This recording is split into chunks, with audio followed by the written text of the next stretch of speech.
Hello and welcome to Canvas, the Niger-Delta Roundtable, where I discuss the future of this region, blessed with humongous hydrocarbon resources. Every week we give time to reflecting on topics relevant to the development of the Niger-Delta and the people. This edition is no different, as we're here once again to focus on how to take the region to a more promising future. The program is sponsored by the operator of the NNPC, SPDC, Total Energies Archip Joint Venture, the Shell Petroleum Development Company of Nigeria Limited, headquartered in Port Harcourt. Thank you for joining. I'm Adedayo Ilushakin. Now, this edition's topic is the Girl Child Hero. On the occasion of the International Day of the Girl Child, which comes up October 11 every year, we honor and recognize the incredible potential and achievements of girls around the world. The day is dedicated to highlighting the unique challenges they face and advocating for their rights and empowerment. Today's generation of girls is disproportionately affected by global crises of climate, conflict, poverty and pushback and hard-won gains for human rights and gender equality. Too many girls are still denied their rights, restricting their choices and limiting their futures. In this episode, we celebrate the incredible story of the girl child who has shown remarkable courage, resilience, and determination. This inspiring individual has overcome challenges, broken barriers, and made significant contributions to her community and beyond. From advocating for education and gender equality to excelling in sports, science, and the arts, the girl child hero is paving the way for a brighter future. Again, the topic on this edition of Canvas is the girl child hero, and my guest is a hero herself, Jennifer Nkem Anaya, aka Unstoppable Jenny. Hi, Jenny. Hi, Dayo. How are you doing? Very well. Great to have you on the show today. Glad to be here. Thank you for having me. Absolutely. I've known you for some years now. A while. Yeah, even though we haven't always kept in touch. Yeah. It's been a bit. But when I thought about this topic and I thought about having this conversation, recording this episode of the podcast, and I thought, who can I have a conversation with? And I was thinking along the lines of heroes, because I have a thing for superheroes, comics growing up. Okay. I like the whole Marvel thing and all that. And I thought it'd be nice to have a conversation from that perspective. Okay. And immediately my mind went to you for a number of reasons. Maybe one is particularly obvious, which we'll get to in a moment. Yeah. But you've been a beacon. You've had several. You have certain convictions. It just radiates from the way you comport yourself, the way you express your thoughts and positions in certain matters, and you're all about the girl child and their potentials and allowing them to flourish. True. Everywhere they find themselves. And that's why I thought it had to be Jenny. Thank you. Thank you for thinking about me in such an amazing light. Thank you. Thank God that I've impacted you like that, Oh, yeah. Yeah. And I'm sure you've impacted several others, and you will impact a lot more. That's the aim. That's the goal. On this conversation. That's the goal. Yeah. So let's get right to it then. Okay. Let's start this way. You are, and that's why I said earlier, maybe it's something a bit more obvious. Yeah. You are the brain behind the acclaimed Killiway, The Time Bender animated series. Yeah. What inspired this initiative, this venture? Okay, so first thing I'll say is problem solving, okay? I saw a problem and I wanted to solve it. Now, I felt like I was particularly and specifically equipped with the tools needed to solve that particular problem. I'm a storyteller, I'm a screenwriter, I'm a filmmaker, and I do it for adults, like I write stories for adults. And I have kids, so as my daughter grew older, I found out that I had to censor more and more of what she was watching. I had issues with the content she was being fed, with the programming, with the children's programming available to her, and to both of them. And then I asked myself one day, okay, you're a storyteller, you're a screenwriter. This is your forte. What are you going to do about it? You can't just keep complaining. If everybody else complains, you can't afford to just complain. You need to do something about it. So I applied myself. I had to take extra classes. I had to pay to take those classes to learn how to write for children and all of that. But that was the best place how do I solve this problem? And that was where Kiliwe the Time Bender was born. Creating relatable, impactful, visually relatable, wholesome content for African children. That was the birthplace of Kiliwe the Time Bender and the other spin-offs. Now, Kiliwe is a girl, right? Yes, Kiliwe is our Kiliwe is a girl. She's a 7-year-old Nigerian girl, a special child, and she's the protagonist of the animated series. Yes. So a lot can be said for creating appropriate content and material for children, but knowing you, at least to the extent that I do, I sense that there must have been some rationale behind making Kiliwe a girl rather than a boy. Like you've already said, I think I was born feminist, to use that term. You know, I didn't have to go to long before social media existed. I had very strong opinions about certain things. While I was a child, I don't know where they came from, but I've always had strong opinions about stuff. So even for my movies, I almost always have a female protagonist. And I'm not saying that I always paint them in a good light, or I'm saying that women are unblemished or perfect. No, I show you their challenges, I show you the opportunities, I show you the solutions. So it's always been, I'm a woman-centered woman. To put it that way, yeah. So it was obvious to me. Okay, so Kiliwe also is part of her character is born from my younger sister. So the character has a learning challenge, which is why I said I'm not painting a perfect an utopia version of a woman or what a girl or a woman is. So Kiliwe has a learning challenge, which was something my sister had, you know, and I just want to part of the story we're telling is how to show parents how to deal with their children, to show other children how to relate with children that they feel aren't exactly the same with them or don't learn as fast as they do, you know, and all of that stuff. So yes, those are some of the reasons that the character is female. Oh. But, not to be biased, there's a spin-off called Kobe's Cakes, which is about Kiliwe's brother, which is about her brother. We're just there work on that one, so yes. Well, here's the minor character. I'm here for the children. Well, here's the minor character. Kiliwe is the star. Yeah, sure. She's the time bender. The time bender tribe and everything about it revolves around Kiliwe, yes. All right. Yeah. It's very important to note still that the essence of our conversation, as I mentioned during the preamble, is International Day of the Girl Child. Definitely. Now, why is the occasion or the International Day of the Girl Child an important one? Because it helps us remember. It puts a spotlight on the girl and helps us remember that we still have a lot of work to do regarding the safety, the growth, the everything that has to do with the girl child, essentially, especially in countries like Nigeria, what we'll call lesser developed countries, where despite the progress that we've made in other aspects of our of life, of industry, the girl child still faces almost the same challenges that she faced a decade ago, 2 decades ago, 3 decades ago. So yes, that's why this day exists, to remind us that there's still a lot of work to be done. Speaking of challenges, what are those challenges faced by the girl child, and what factors are militating against overcoming them, especially, as you said, in a country like Nigeria? Yeah, so I think number one will be access to education. So unfortunately, right now, we're even in a time where our economic situation seems to have faltered once again. So the natural thing back then, it used to be that once a family is not economically stable, the first child of the chopping block, education-wise, is the girl, because she's going to get married. I'm talking about marriage, early child marriage. That's another challenge. And as I told you before, I'm a screenwriter, so I have written a story about child marriage, Dede's Bride, a film about child marriage. And it just factors in the fact that even your parents, even the girl's parents, see her as a chattel that is available to barter for if need be. She doesn't seem to have the same capacity that her brothers have. She just exists to satisfy other people's whims. So if the family is impoverished, let her get married.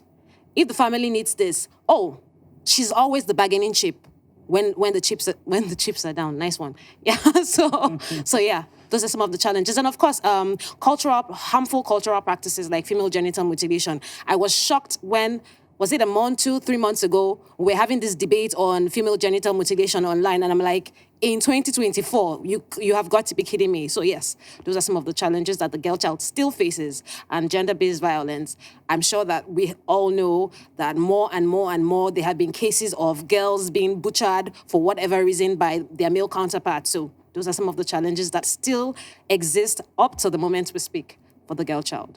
Interestingly, and I'd like to reiterate, you talk about challenges that the girl child still faces Yeah. even in 2024. Yeah. And for example, female genital mutilation. I mean, a lot of work has been done over the years by individuals, organizations, both international, local, indigenous. I remember decades ago, even growing up. Yeah. A lot of advocacy, a lot of conversations, True. and it's quite disturbing indeed that in 2024 we're still having these conversations. What is responsible? Why are we not making the level of progress that one would think we'd have made by this time? So I'm going to answer this from the perspective of a media person.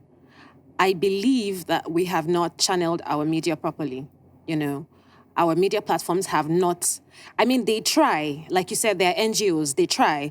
I recently wrote an entire series for an NGO about consent and everything around related to consent, just for children, just so they can start to understand what consent is, how what gender-based violence is, So there are little pockets of it here and there, but I feel that as a whole, we have not utilized our media properly. I mentioned that I've written a story about, I have a movie out about child marriage, Judy's Bride. I also have another movie about baby factories, because that's another thing that, despite the NAPTIP doing all the work that it has to do, shutting down those homes, it still thrives. Why? Because I always say it's supply and demand.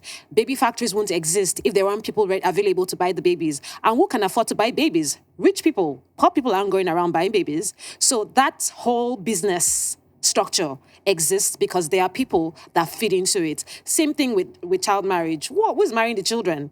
Adults. So I feel like we have not utilized our media space properly. We haven't, the same way we pushed, and I'm not going to blame Nollywood in quotes for this totally, but I do feel like education is a subtle thing. Indoctrination is a subtle thing. So we've spent decades indoctrinating a whole generation in a particular manner. Even up till now, you still have movies where a girl gets raped, then she grows up, she meets her rapist, they fall in love and marry and live happily ever after. No repercussions. So you can't keep channeling those kind of movies. You can't keep channeling that kind of subversive indoctrination through the media and expect that mindsets will change. No. So it's a media and a mindset thing. They go hand in hand. If the media can't do the work that it needs to do to change mindsets, then we're going to have this conversation. In 10 years' time, we'll still have the same conversation, because the media is a powerful tool. I don't think that we realize how powerful it is, which is another reason why when I started my content, I'm like, I don't think that Nigerians, West Africans realize how much effort, how much resources that the West channels into children's content, because they know that's where the indoctrination starts. They know that's where you start planting the ideas that are going to germinate when these children grow. So that is one of the things I think is the reason that we're still where we are. Even up till 2024, at the moment I'm speaking, we still have movies downplaying gender-based violence, downplaying certain things, and making it look like, it's just one of those things. And that cannot continue. If it continues, we're going to remain where we are in the next 10 years. Is it all down to the media then? I didn't say it's all down to. I said I'm going to speak from the perspective of a media person. I don't want to preempt the questions you're going to ask. If not, I would have said more. But from the perspective. Oh, I should. By all means, carry on. please Okay. say more. So then there's enforcement of policies. Nothing gets enforced in Nigeria. So there's a question where there's probably at some point you're probably going to ask me something about the rights of the girls. Their rights, their laws, all these things exist. They've existed for decades, but there is no enforcement.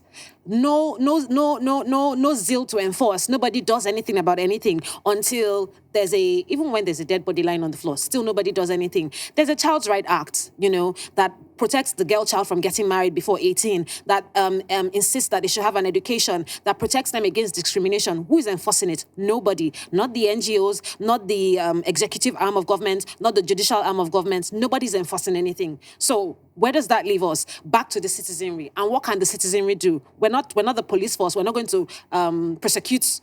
We don't have the powers of prosecution. That's why I say, as a media person, I'm going to speak from that perspective. And then we go to the home, because all these children, all of this didn't come from nowhere. It started somewhere. What are we doing in the families? What are the family units doing? Why are we raising 14, 15, 16-year-olds that feel that certain things are okay? So it's all a matter of society, media, and policies that are not enforced. So that's what I would say. And that takes also me or us to what solutions do you propose? It might seem early on in the conversation to ask that, but I think that's very critical to this. So why not get there right away? Okay. Solutions, it's a lot of talk, but like I said, I'm a problem solver. I like to solve problems. One of the solutions that I propose would be to do a complete overhaul of our educational curriculum. Why do I say that? Because I look at my daughter's social studies textbook and I still see strange, I don't want to be specific, but it's still strange stuff. And you're like, this cannot be what the author of this book thinks about this situation in 2024. What strange stuff? Okay, for instance, I'm trying to remember because there's some really ridiculous ones I've seen. Something that had to do with daddy and mommy. Daddy watches TV while mommy cleans the house. All of those gender stereotypical things. Yes, some of those things. My brother, like I said, I can't remember the specifics, but I know I've looked at their social studies text. I don't know why it's always social studies. I've looked at their social studies textbooks at time. I'm like, why is this in the textbook? Why is this what's being taught at this point? So yes, one, I saw somewhere online and it said that boys have to be raised in such a way that they think that gender-based violence is on the same level as cannibalism. Like the same disgust you would have at the thought of eating human flesh is the same disgust you should have at the thought of exploiting somebody else sexually or in any other way. That's the same disgust. So I think it's educational one, and then I've already mentioned the media. And then enforcement. Okay. There was, I think it was in the House of Reps when they were having this conversation about female genital mutilation. Okay. Yeah, and there was a bill that was trounced recently, a female-based bill, and I can't remember the details, but it had something to do with women empowerment, and it was, the House didn't adopt it. And, there are bills like that, and in 2024, you're seeing that they still don't think our elders, in quotes, our politicians, our leaders, still don't think that these things are important, that these rights are important enough to enforce. And then you have the whole shame. A woman once told me, and I'm not even saying that this whole thing is only, I'm blaming a particular gender for it, because you will be surprised at how many women don't even think that other girls deserve rights. A woman once told me that I had a younger girl in my house. Yes, I had a girl with me, and she told me that I should tell her, the girl was in secondary school at the time, and she told me that I should tell the girl that girls should be seen and not heard. This thing happened like maybe 2-3 years ago, and this is an older woman telling me to tell a younger girl that I was mentoring that girls should be seen and not heard. And I smiled because I was like, you obviously don't know me, because if you knew me, you would not be telling me to tell that to anybody. So up till now, those stereotypes still exist. Those narratives are still prevalent. And it almost seems like the more you try to... It's not... I go on Twitter sometimes and I see these endless gender wars, and I'm like, this thing is not a gender war. This thing is supposed to be common sense. It's not who cooked egusi and who didn't cook egusi. It's not that's not what this is. It's not which jollof rice is better. That's not what this is. This goes to the heart of the matter. How are we raising our kids? Why would your son think that he's more valuable to you than to the family than his sister. It comes back, and it's not, as a parent, you may not even think that, oh, this is something I said, but in the actions, because that's one thing about children. Children are so adept at reading actions. So you cannot act as a parent, act in any way like your son is more valuable than your daughter. You cannot go to school and they're telling sorry, there was this situation. I want to use a particular example. A private university, recently, a girl reported that a worker came into her room, a man, and he was like half naked on the bed. The details were unsure. And the school was accusing the girl that reported to them that after all, she cheated in her last exam. What does a report? Oh, Dayo, you've gotten out of touch. What does a girl, and it's a religious university, which is what makes it doubly as annoying. What does a girl reporting to you that she woke up, they were doing renovations in the school. Okay. She wakes up in the morning and one of the workers is in her bed, half naked. She reports to the school, and instead of the school taking action, they turn it back to accuse her that the insinuation is, after all, you're not a good girl yourself, so why should we protect you? You understand? A religious university in 2024, this was last week or last 2 weeks, So when those kind of conversations are still, when we still have to teach people that no, there's no excuse for sexual assault, even if the person is a bad person, even if she cheated. If we're still having those kind of conversations in educational institutions in 2024, the solutions are still very far.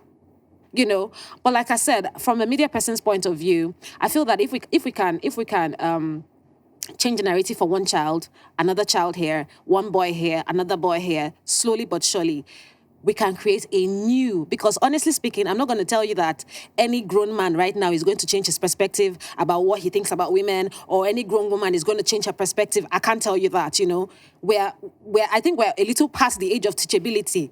But if we focus on these teenagers now that are starting to develop the unfortunately wrong concepts about certain things, if we can focus our energies on them, and not just girls, because there's no point putting girls in a room and telling girls how they should be girls if you don't put boys.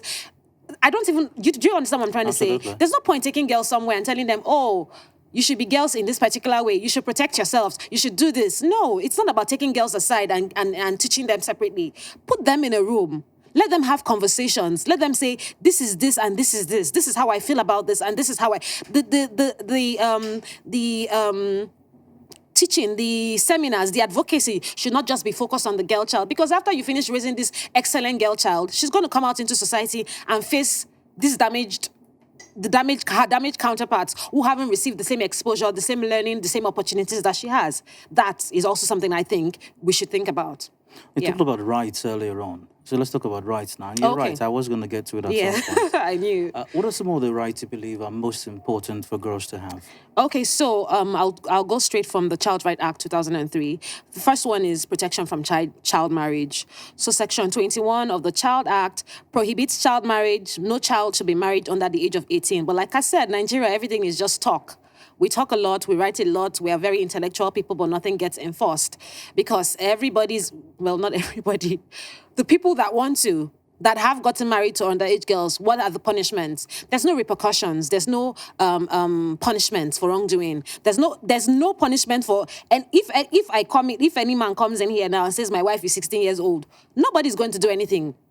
Nobody. There's no punishment. Nobody's going to say, oh, you contravened so and so section of the Child Right Act. That conversation is not going to be had. What you're going to see is people defending him. That's what I see all the time, That's number one. Number two is protection from exploitation and abuse. That's Section 11. Guarantees the right to protection from all forms of abuse, all neglect, exploitation, including sexual exploitation and gender-based violence. This ensures that girls are protected from trafficking, forced labor, and any form of harm. And then the right to education, that's Section 15, and then the protection from discrimination. So the Child Right Act is wholesome, actually. It covers every single facet of the child and the girl child that you may want to protect. But like I said, the question is enforceability. Who is charged with enforcing this? The executive arm of government. Have you ever seen a policeman prosecute anybody? Any parent for not sending their child to school, or any parent for marrying out their underage child? Where have you ever seen it? Nowhere. So what's the point of laws that cannot be enforced? You mentioned education Yeah. a while ago. You talked about that. Yeah. How critical is education in empowering girls? Now, have you seen any instance where education has been employed in a community or in some scenario instance to empower a girl or a girl? Yeah. And what impact did that have in that community or in that scenario? Personally, I would say from my experience, education is, I think it's the pinnacle of what you can do for any child. Is if you want to offer any child anything, offer them an education. Don't offer them iPhones or anything else. Offer them access to education. Well, if you can afford quality education, even better, because it changes their entire perspective about everything. It changes how they see themselves. And I'm going to talk about myself first. Because education is also not, I'm not just talking about primary school and secondary school, I'm talking about continuing education. There were things that I did not know even after I had graduated from the university that I learned afterwards. So education is continuing. Now for a community, have I seen where a community have I seen where a girl has experienced a change in life because of education? Yes, I'll tell you about my mom. My mom grew up in the village, essentially, but she had access, she had the opportunity to go to school. You know, it was village school in quotes. But right now, that exposure that she had, eventually she was able to go to the university, study, and gain her BSc, and she started teaching. I think my mother taught in the federal government system for over 3 decades. She retired like 3 or 4 years ago, and she's one of the best teachers I know. I think she's one of the most amazing teachers I know. In fact, I think that teachers of her caliber are a dying breed, actually, because they understood what it was to teach. And for me, the fact that she had that access, she like I said, she attended a village school, so it wasn't like, it's not none of the posh, all of this posh stuff that we're doing right now. No, it was a village school, but it gave her the capacity and the ability to dream beyond her village in Enugu State, and spread her wings and become. My mom has students that call her from all over the world now. Oh, Mrs. Onwibo, so and so. This is years she taught chemistry. This is decades and decades after they graduated from school. They still remember the impact she had in her life. They still remember how she affected them. And that's the thing about education. It could just be one person, but the impact spreads like a tree, like the roots of a tree, and affects almost everybody in the vicinity and way beyond the vicinity. So that would be the perfect example for me. Of course, there are many other communities where education is revamping. My cousins have an NGO in Enugu where they go to schools and support impecunious students with an education. Some of those people have gone on to the university and are studying right now. And I know for a certain that they're going to do very well, because there's something about teaching somebody how to fish instead of just handing them fish. They expand in ways that you can't even imagine. The empowering them in that way gives them the wings to fly. There's a group of girls that won this tech. I've forgotten the full name of the competition, but it's a tech competition. They went to the USA, and they from a school in Anambra State. I've forgotten the name of the competition, but an NGO worked with them. A tech NGO worked with them. They passed the group stages, passed the semifinals. In the end, they went to the USA and they won. And these are just secondary school girls in SS2 and SS3. Winning a tech, I think it was something that had to do with recycling or something along those lines. I can't remember the details. But that's how much education can expose a child. At that age, imagine all those opportunities open to them, available to them at that age, because they got an education, no matter how substandard it may have seemed at the time. Yeah. Well, it is canvassed in Niger-Delta Roundtable, and we're discussing the Girl Child Hero in commemoration of, the Girl Child Day. My guest is Unstoppable Journey. We have to go for a break now. We'll return in a moment. The conversation will continue. Please stay with us. Our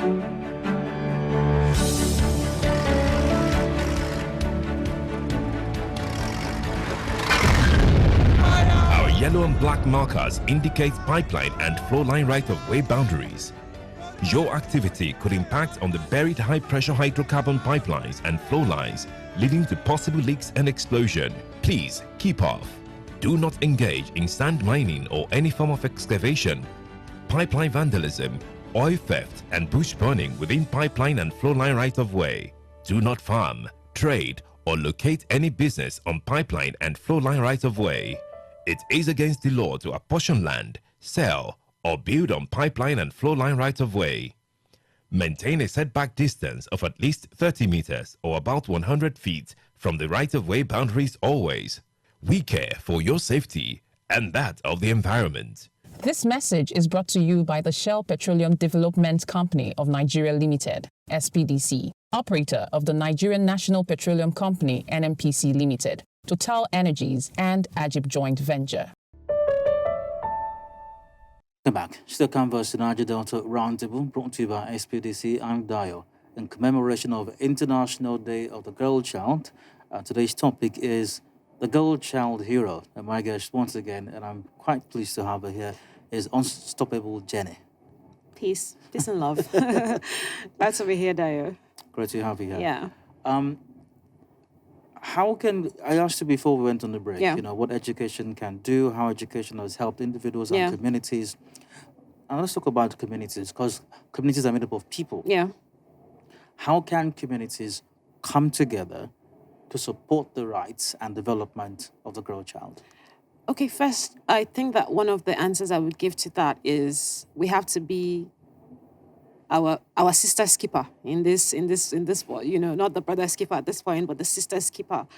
I think that everybody has seen or witnessed, but let me not assume, a girl that needs help or needs guidance or is being abused or is living in less than unsavory conditions. Everybody has the opportunity to help one girl. I think that's the way I see it. If we start to see ourselves as our sister's keeper, as God, I mean, there was a time when they used to say that it takes a community to raise a child. We've come a long way from that. Now, your neighbor can't even raise your child, if your neighbor talks to your child, anyhow, problem. If your teacher scolds your child, so it's a multifaceted problem. But I think that we must come back to the point where it takes a community to raise a child, where we must see the community must start to see themselves as their sister's keeper. If you see something, say something. There was, I don't want to say I'm chronically online because I'm not, but somehow whenever I am online, I see the most interesting stories. So there's been this narrative online. Well, not a narrative because there's evidence to prove it, but you see these videos where women are unfortunately abusing their helps, the children that live with them. You see these videos they share online, the child has a welt on their back or something.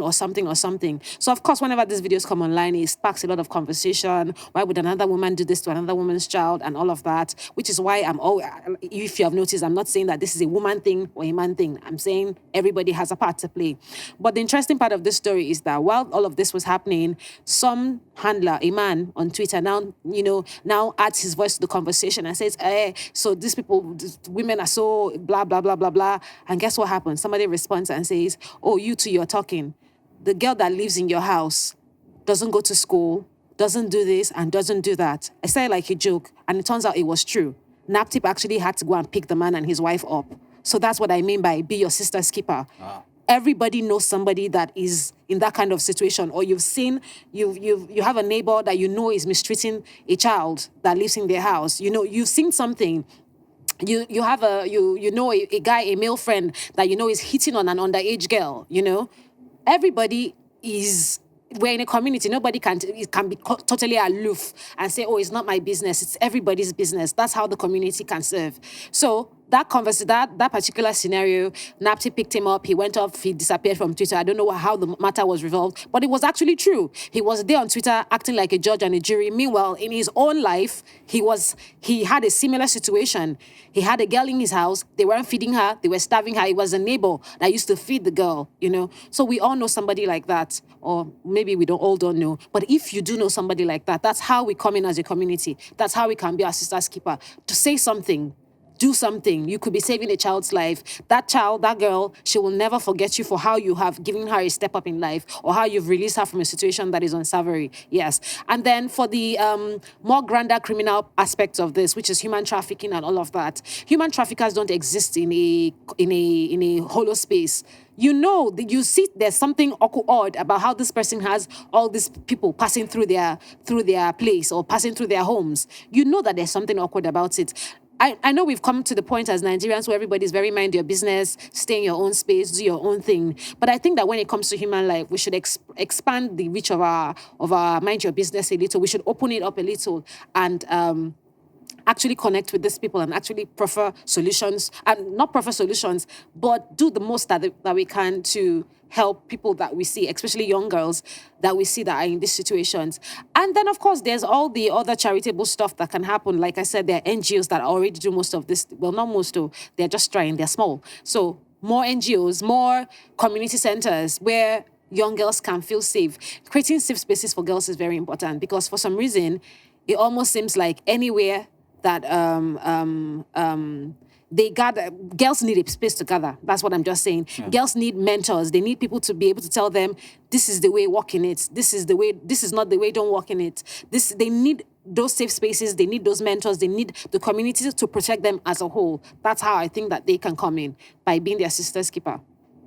Society, and maybe more specifically our society, expects a lot of the male child, expects that the male child has potentials and should be able to achieve those potentials to the fullest possible extent.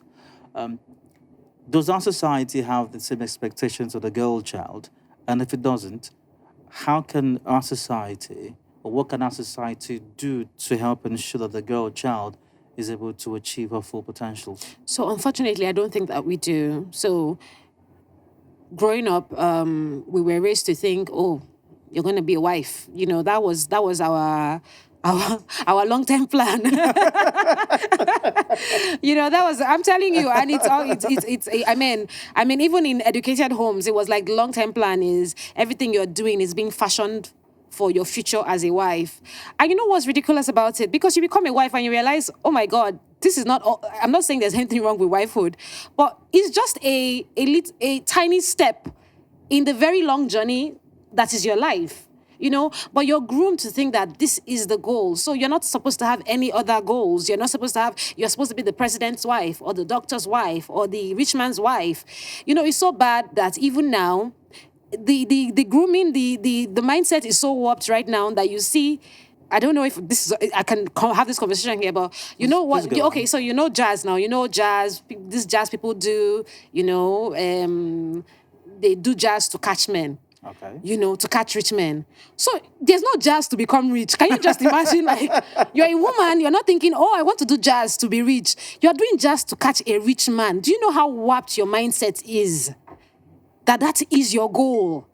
How it doesn't even make any sense. Like, I see things like this and I'm just like, how does one start? Where do you start to teach? Where? If I want to do jazz, it's wow. So, you know, it's so deeply ingrained in the fiber of our being. But like I said, for some reason, I always fought against it. I fought it with every fiber of my being. In fact, at some point, I thought I wasn't going to get married. The way my head was put on the way my head was screwed. Because it offended me deeply that everything about me had to be tied. I studied law. I'm a lawyer. And at the point I was about to study law, I was hearing, as a law student, when you marry, don't be talking too much. Do you know how it is do you know how demeaning it is to be raised that way? And a lot of us were. Everything about you is tied to your future as a wife. You know, the man is being groomed to become a general. He's being groomed to become a president. You're being groomed to be his wife, to be his sidekick, to be just something lesser.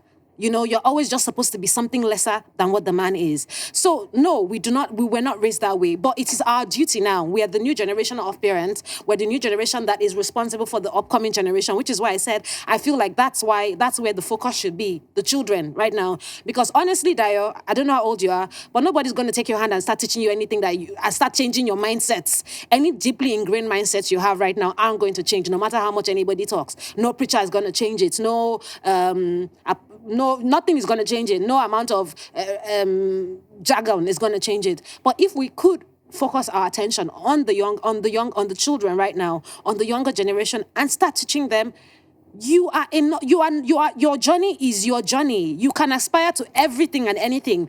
We put out let me see if I can quickly bring it up. We put out a message for the girl child yesterday on our social media pages.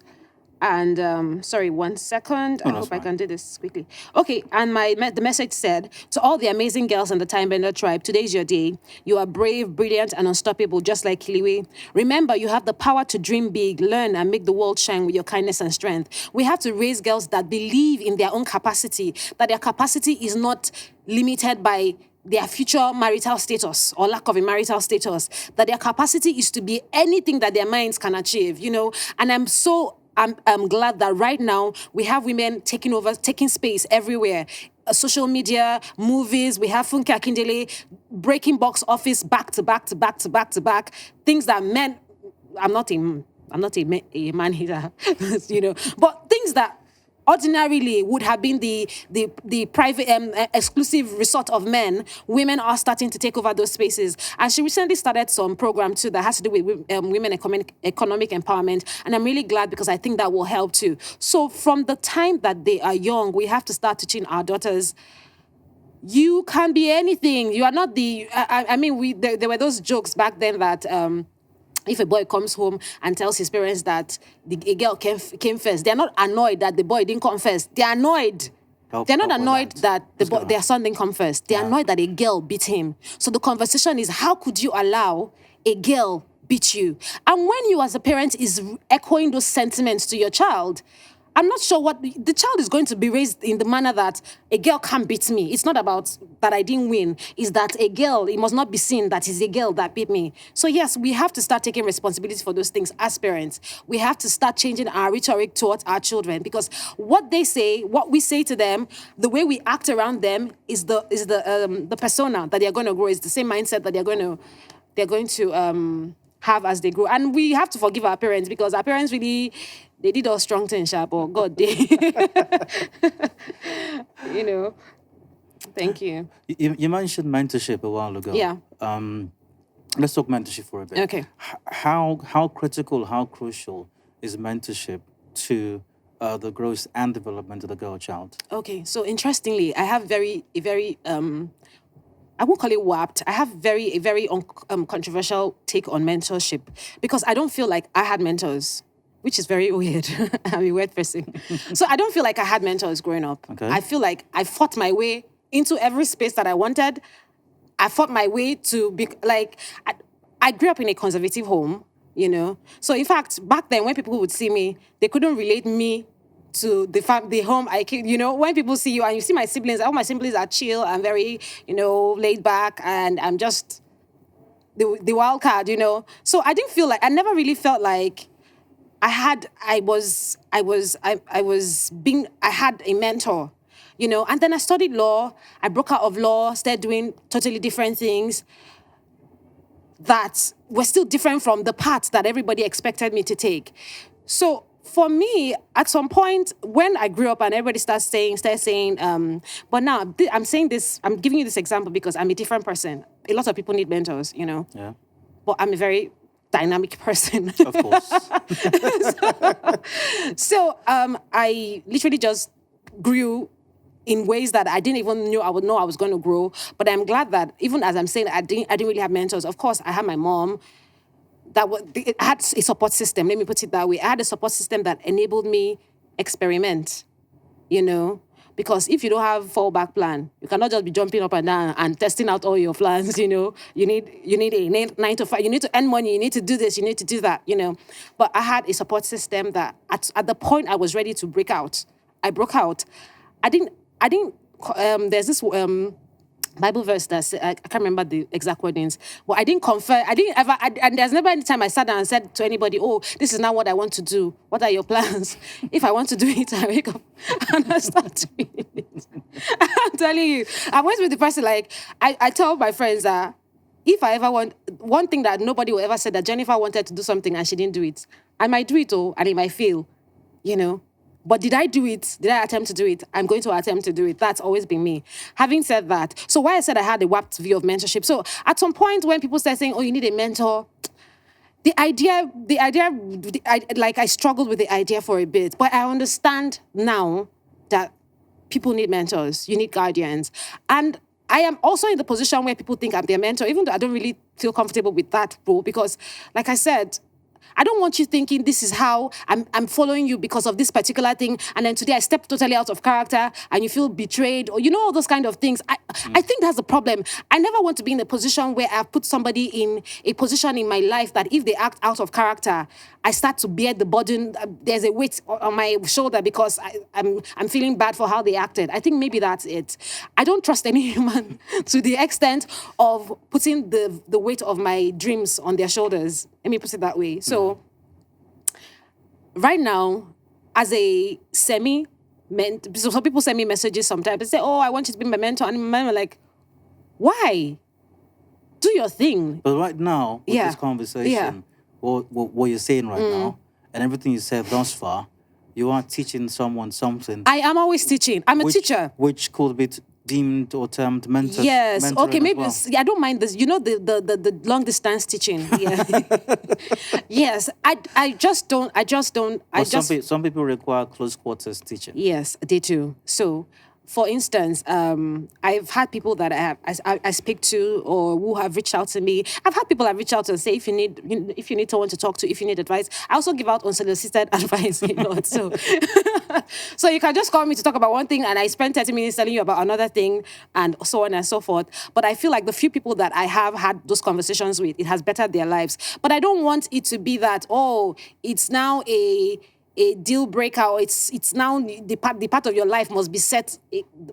Is a cost that must be set by a mentor. Do you understand where I'm going to? Of course, if you have issues, you have struggles, you have challenges, please by all means. And having said that, I'm a very woman-centric person. I have a lot of female friend groups. So while I won't call them mentors per se, I have a lot of support systems. If I need something in this industry, I have a support system for it. If I need emotional support, I have a support system for it. Women, I think that we underrate female friendships. Females themselves, we've been taught, that's another thing we were taught. We were taught that, women hate women. Women don't like women. Women are this. Women are this. Oh, I'm a boy's girl. Oh, I'm a girl. All of those rhetoric. We underestimate female friendships. That's the same way some of the female friends that I have now, I've known them since I was the first year in the university and we're still friends. And if you know how old I am, that's a long, long time.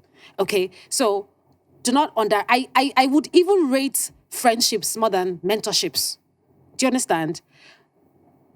Telling somebody to take your hand and guide your life, when people have totally different trajectories in life, if you're not careful, you may be going along a path that is not your path just because you think, I like how this person behaves. Oh, I like how this, which is why I know, this is an aside. You don't have to include this in the video. But it will make it. I don't like to give marriage advice because I don't think anybody else can marry the way I marry. Whatever that means. However you interpret that.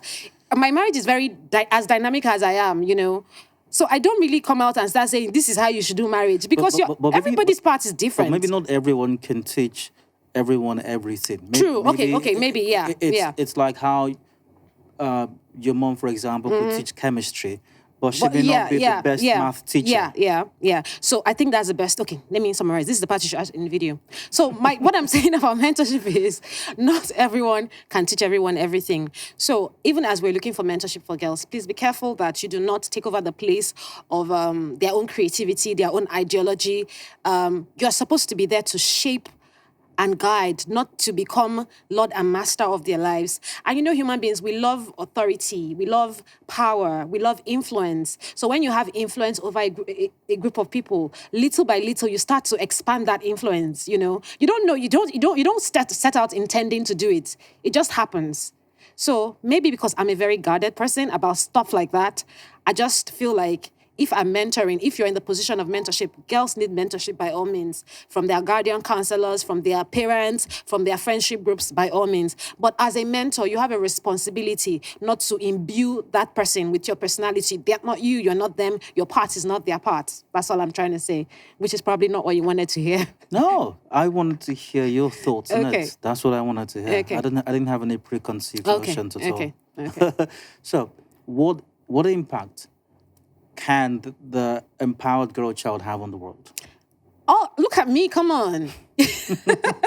Okay, so I have a time bender tribe. So watchers and subscribers to my animated series, I always say that our series is more than content, it's community. I'm trying to build a community. So I have what we call the Time Bender Tribe. So there are children in it with their parents. We had the Spread Joy Spoken Word competition. A girl won it. During the Time Bender fest that we had in May on Children's Day, one of our MCs, all our red carpet hostesses were girls. Not by design, it was just that they were capable, one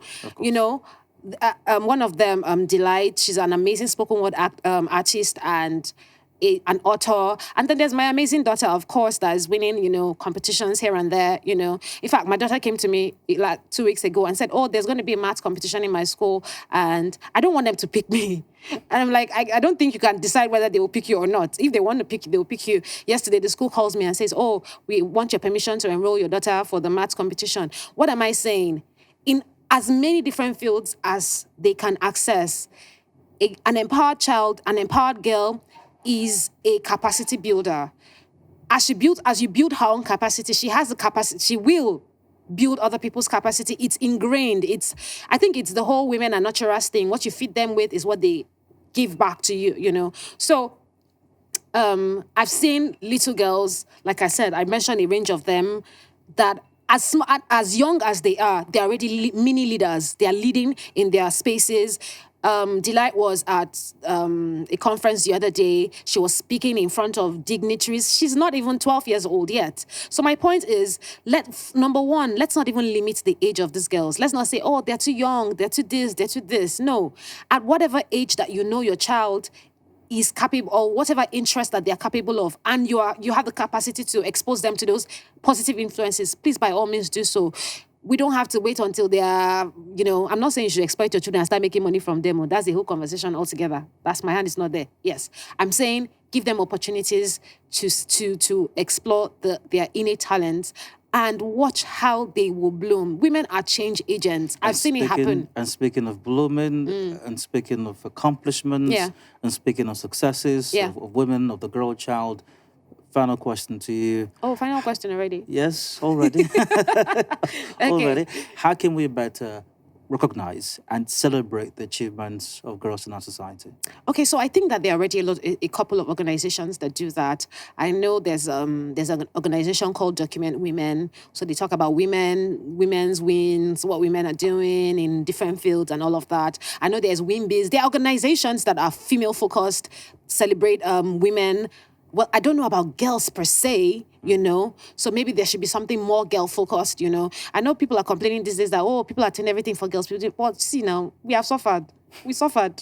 we need all these things to be done for us, So yeah, there should definitely be platforms for that. I mean, that's an idea. Maybe that's something we could incorporate in the Time Bender Tribe, celebrate a girl per week. I don't know. We'll think about it. But that's definitely something, because I know some amazing young girls in River State already. Just River State, I know some amazing young girls. So everything they do should definitely be celebrated. It's interesting that in 2024, we're still doing, this is the first female pilot. Oh, this is the first female in 2024. Haba. We should not still be doing first female. We should be having these things in surplus by now, but we're still here doing first female this, first female that. That means that regardless of what everybody else thinks, we still have a long way to go in this thing, a very long way. Yeah, so definitely platforms to empower women, to celebrate them, and to encourage and motivate other people should definitely be encouraged. Yeah. I had no doubt this was going to be a fascinating conversation. Yeah, truly, we make a good talk team. It's lived up to the hype. Yeah, I'm glad it did. And that's a wrap on this edition of Canvas in Niger-Delta Roundtable. We did discuss the Girl Child Hero in commemoration of International Day of the Girl Child. And I've had the pleasure of speaking with a true superhero as far as women and girls are concerned. Jennifer and Kem Enea, a.k.a. Unstoppable Jenny. Yeah. Jenny, it's been great having you here. It's been great being here. It's been a long time. Glad we got to talk. Thank you for your time. On microphones. Absolutely. Yeah, with the lights. Okay, thank you for having me here, actually. And thank you for joining us as well. Look out for fresh episodes of Canvas in Niger-Delta Roundtable on our various social media outlets, or platforms rather. And keep growing, keep achieving, keep succeeding as the girl child, and ensure you do everything possible to ensure that girl child around you in your environment, in your vicinity, succeeds. Because if she does, as Jenny said, she will empower other persons as well. Thank you.